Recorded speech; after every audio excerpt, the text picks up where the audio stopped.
and use your full share. A description of the means by which you may have the full benefit of the education, experience, and technical skill of those whose cooperation you may need for the attainment of your major purpose in life, thus providing a practical means by which you may bridge the disadvantages of an inadequate education and attain the highest goals of life as successfully as may those who are blessed with a formal education.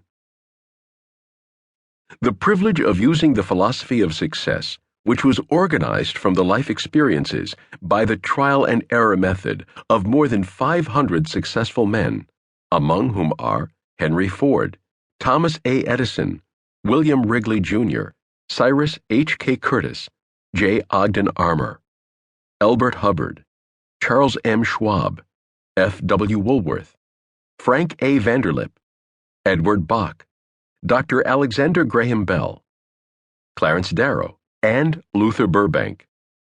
A definite plan by which anyone who works for wages or a salary may promote himself into a higher income with the full consent and cooperation of his employer.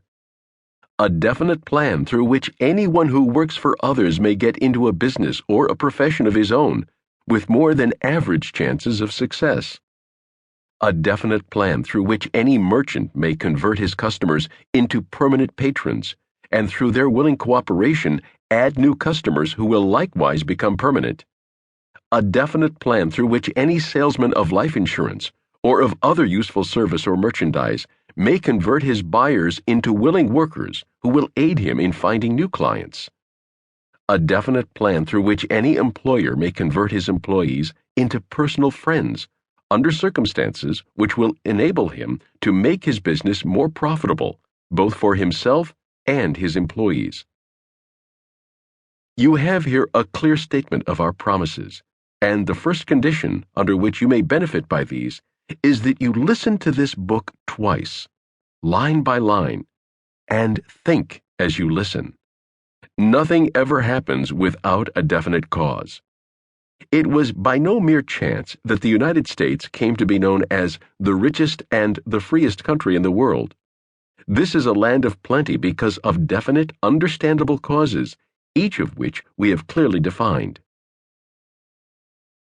The desire for plenty may be selfish, but we all know that it is a natural desire. Andrew Carnegie understood this when he decided to give away his huge fortune, but guided as he was by the wisdom of a lifetime of practical experience in dealing with people, he safeguarded his gift by attaching to it certain conditions with which all who receive any part of it must comply. Mr. Carnegie adopted a novel method for the distribution of his riches because he recognized the weakness of mankind in wanting something for nothing. He knew that men in all walks of life, all down through the past, have been looking for a land flowing with milk and honey. He also knew that the gift of riches in any form without some sort of consideration in return generally harms more than it benefits the one who receives it. Therefore, he wisely attached to his gift certain conditions by which those who receive it are protected against this common weakness of desiring something for nothing.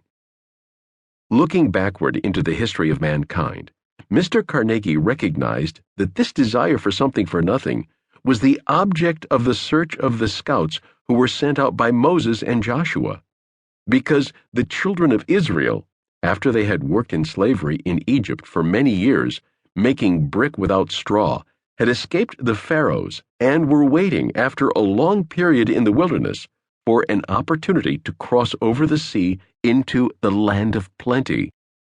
The glowing description of plenty in that land served as the incentive which enabled their leaders, against strong opposition, to hold the solidarity of the people until they reached their objectives. A counterpart of this same story is found in the migration of subdued people from Old England to the New World. They came not only in search of a land of material plenty, but for a land which afforded plenty of opportunities for the expression of personal initiative, freedom of worship, freedom of speech, and the very purpose of their migration served as an assurance of the success of the most outstanding step ever taken by any group in modern history.